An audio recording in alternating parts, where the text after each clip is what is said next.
viewers, and welcome to newzimbabwe.com's Economic Insights program, which we hold once every week to unpack complex issues transpiring in the economy. This afternoon, we are blessed to be hosting the top leadership of the Construction Industry Federation of Zimbabwe. Before we commence this program, I would like to give our panelists an opportunity to introduce themselves, starting from the far left. Thank you very much. My name is Martin Chingaira. I am the CEO of Construction Industry Federation of Zimbabwe, an organization which was formed in 1950 for representing the contractors, suppliers of building materials, and suppliers and hires of plant and equipment. Thank you. My name is Engineer Christian Matope. I'm the president of CIFOS. My name is Emmanuel Chimeta. I'm the Senior Vice President of CIFOS. Harold Chinogure, Immediate Past President of the Construction Industry Federation of Zimbabwe. My name is Gaylord Baudi. I'm the Chairperson of Women in Construction within the Construction Industry Federation of Zimbabwe. So my first question will go to Mr. Martin Chingaira, the Chief Executive of the Construction Industry Federation of Zimbabwe. Would you mind telling our viewers what CIFOS stands for, what work it does? Thank you very much. Construction Industry Federation of Zimbabwe is an organization which represents construction companies in Zimbabwe in their different fields, such as civil engineering contractors, building contractors, electrical contractors, specialist services. These are the contractors who add value to the structures, as well as the suppliers of building materials. These we are talking about the manufacturers of cement, bricks, sand, etc., including even the hardwares, and also the suppliers of plant and hires of plant and equipment, those which does the roads, dams, and so forth. And okay, so thank you so much for that introduction. Now coming to Engineer Christian Matope, would you mind telling our viewers how business is going on in this environment? How favorable is it, and what are the challenges? Right. Thank you very much, Mr. Sai. As an industry, as all the other industry, we have been really affected with what has happened in the economy. First of all, I will start with what has been happening in terms of our dollar. It has been tumbling, and there are quite a number of projects that have been shelved by clients because they overrun their budgets because of the spiral inflation that is taking place. We are also at the moment grateful that there is now stability that is coming in. I think just because of the exchange that was actually introduced, and I think things have started to stabilize in a manner, and you see some clients starting to churning out some projects at the present moment. Yes, also our members, the industry has been seriously also affected by the COVID. We had a situation whereby virtually the industry was on lockdown on a number of, except for those critical services that way. But I can say the macroeconomic environment is negatively affected the industry. I just offer an appeal to the government that they continue stabilizing the macroeconomic stability, so that the economic environment, so that our economy goes back on its feet and we are able to perform as an industry.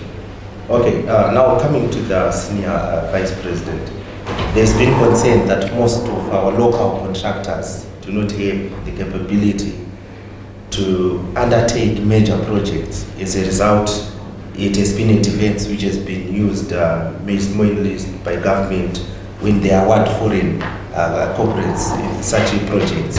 What is your take on that? Do you think locals do have this capacity? I think that analysis is not very fair. If we consider the history of most of the infrastructure in the country, it was done by the locals. So I think what is only lacking is giving the opportunity to the locals, because in terms of capacity, in terms of skills, and the required experience is there in the country. But we don't have the opportunity to do most of the jobs, because when these foreigners come, they just do on their own. They are not partnering with us. Of course, there is new technology, new things are changing, which also require us also to learn from others. But if we are not given that opportunity to partner with them, we will never learn. So that analysis of saying locals cannot perform, I don't think it's a fair analysis, because the existing infrastructure was done by the locals.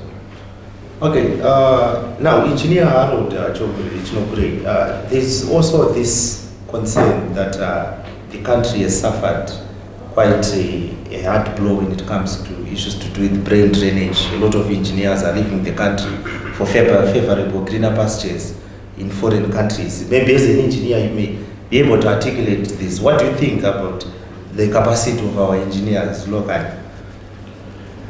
Yes, there's been brain drain, but we believe we still have quite a number of engineers coming out of our local colleges. But what we need is to invest much in infrastructure so that these engineers coming out of these colleges can participate locally rather than being attracted outside the country. We could create an environment where we can attract the professionals coming out of the colleges locally rather than they be attracted outside. I think if we do that, we will benefit. Now, still on that, Engineer Chinogure, there is also concern on the quality of the training being offered by our institutions. Do you think it's competent enough when compared to yesterday's? Well, I believe it's still competent, but it has to be reinforced with practical experience on the ground, which we need to improve by way of investing more on infrastructure. Now, Mrs. Gabriel Bounty, the issue of women remains very topical, especially considering that we are going through the 16 days of activism against gender-based violence.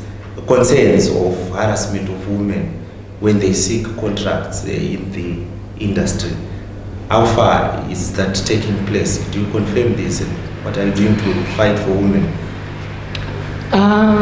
Within our Construction Industry Federation of Zimbabwe, we have got a wing or a committee that we call Women in Construction. This is a group of women who have been involved in major projects. They are players in national projects per se.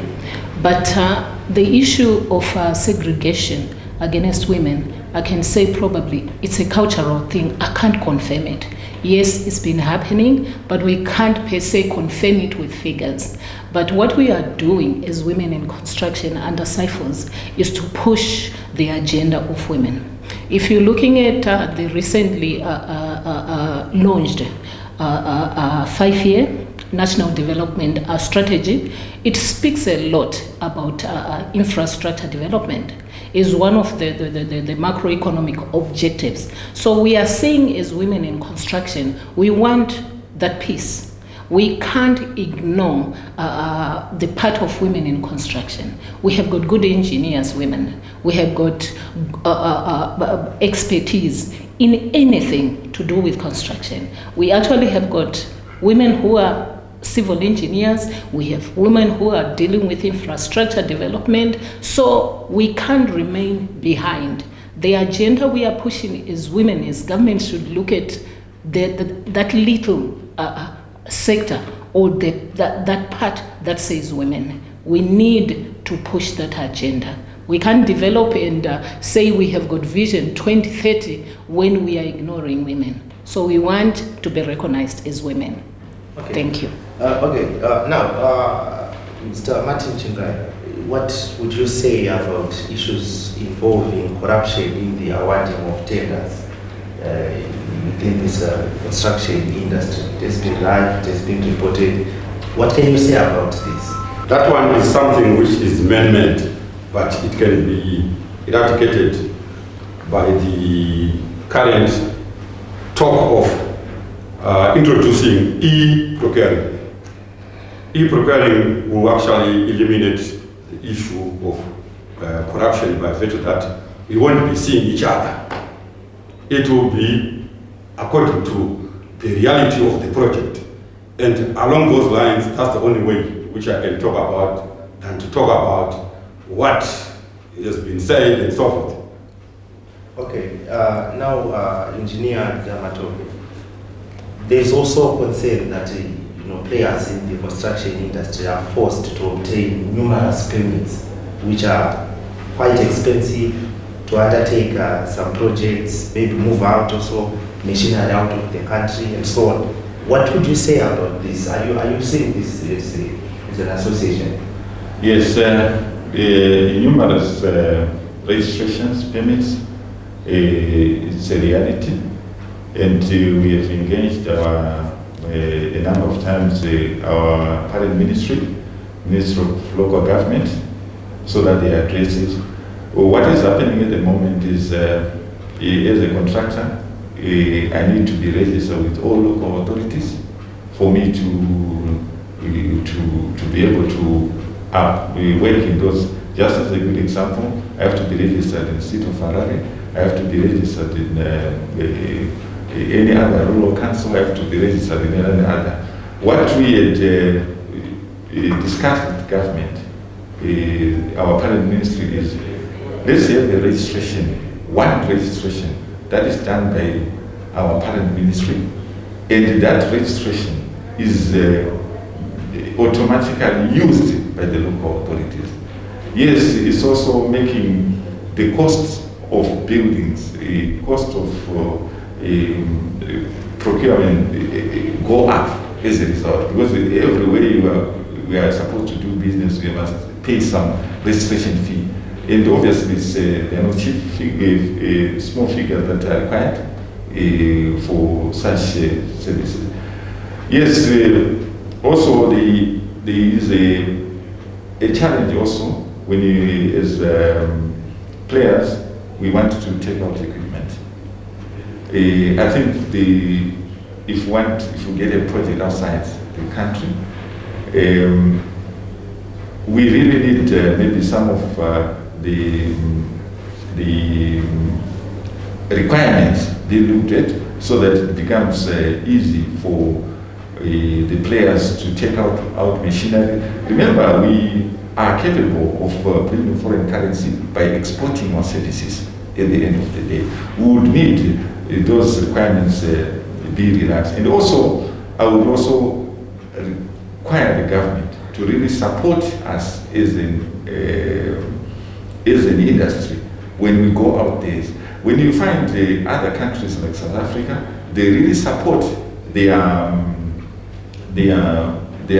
construction companies when they go out there with bonds, with all the other requirements, so that they really compete at the end of the day. I would really urge the government so that they really look in that respect, so that at the end of the day, we earn the foreign currency that is required as a construction industry.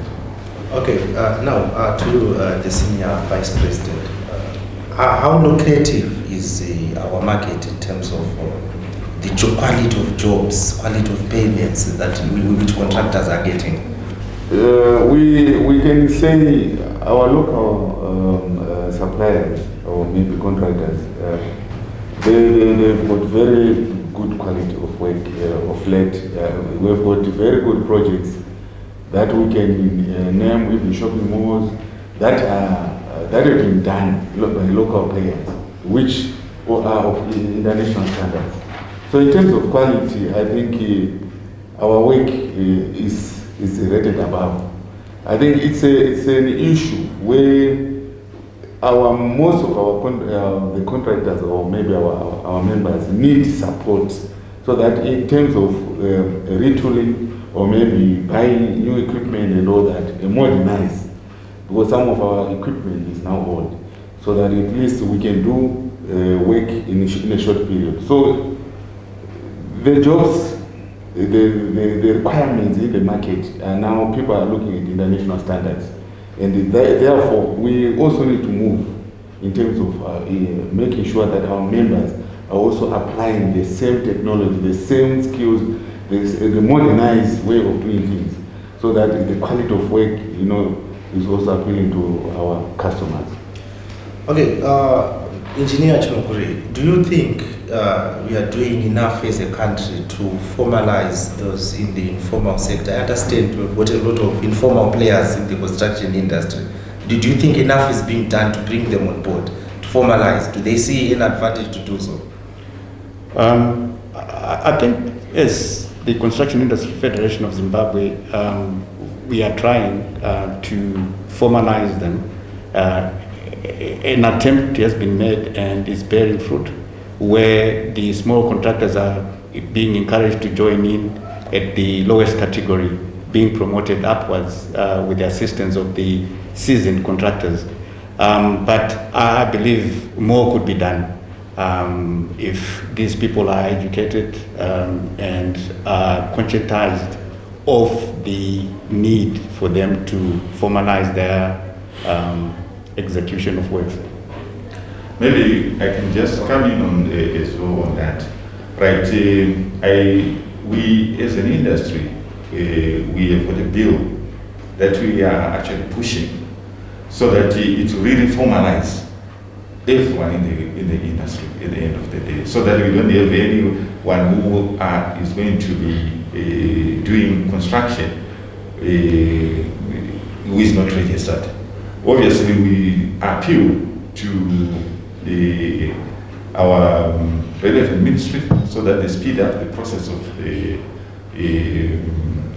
enacting that bill into law at the end of the day. Yes, we are really glad, I think, of the efforts that we've achieved this year. I think there's quite a lot of significant progress that has been done in trying to have that the bill become law at the end of the day. Okay, now coming to you, Ms. Gail Bound, is there any support for women who intend to venture into construction? I understand women are quite disadvantaged in terms of securing collateral as compared to their male counterparts. Is the Federation also working on such plans? Women have always been looked at as a disadvantaged lot, more so in a male-dominated field like construction. But within CIFOS and within the women in construction, we have taken certain strides to try and bring women at par with men. We have approached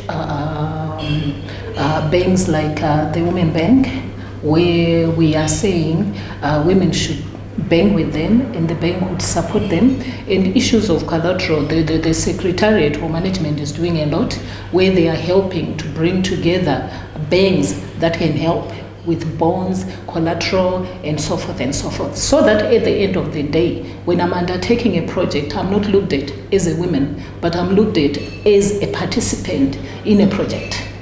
This is what we are doing.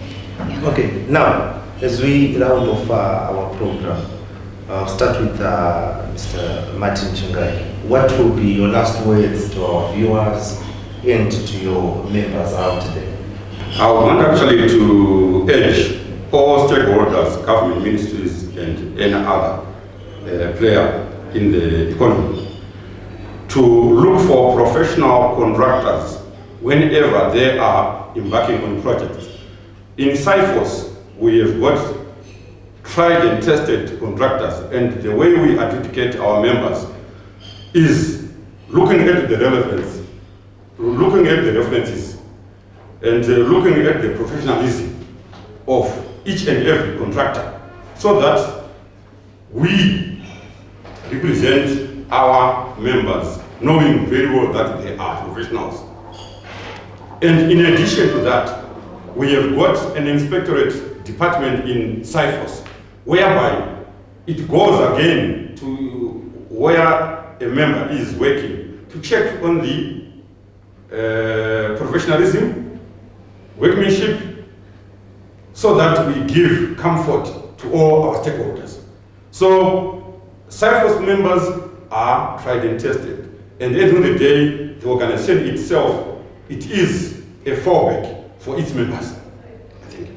Okay, Engineer Matobe, what would be your last words to the viewers and your membership out there? Okay, to our membership, I would urge every one of us to act professionally, so that at the end of the day we continue having faith with our clients, so that the clients actually have faith in us, so that we continue getting more projects. And I also would really urge the government that the route that they've taken of trying to give the locals a chance would actually appeal that that being done on a massive scale, because we don't want to continue having a lot of foreign currency taken out of the country because of foreigners who will be working in the country at the end of the day. We are capable. When it comes to foreigners, let it be in areas where there are special skills. I think. Okay, now coming to you, Senior Vice President, your last words, your membership and the viewers. Okay, thank you.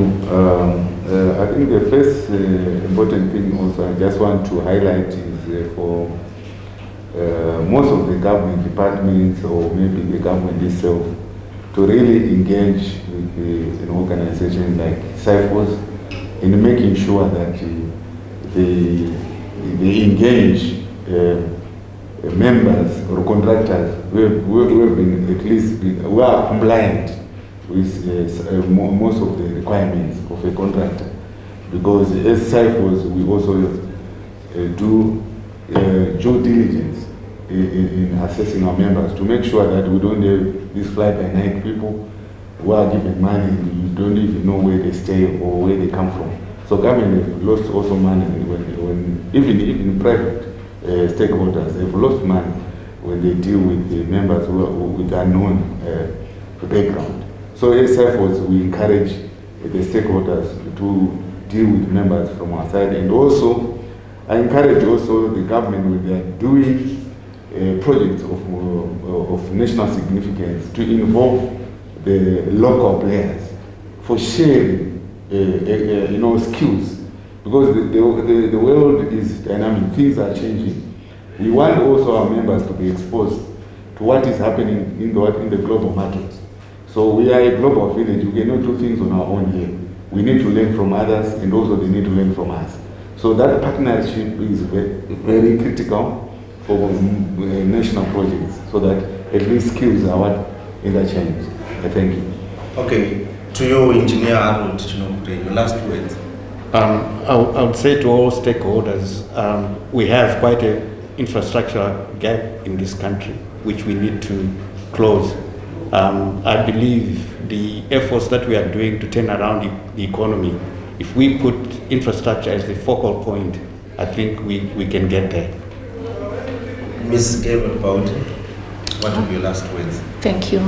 I would appeal to the powers that be to look at the small group that we can say small now, but I believe in the next few years the women in construction will be quite a big group, to say they must be given also national projects. We are looking at projects like Harare Bight Bridge. Let there be a consortium of women in construction being awarded that for us to be able to support that group. That's what I can say as closing remarks. Well, viewers, our program has come to an end. Thank you so much for having followed us. For these and other programs, do not hesitate to visit our website, which is www.newzimbabwe.com, our online TV channel, News Sim TV, our Facebook page, newzimbabwe.com. Otherwise, have a blessed viewing.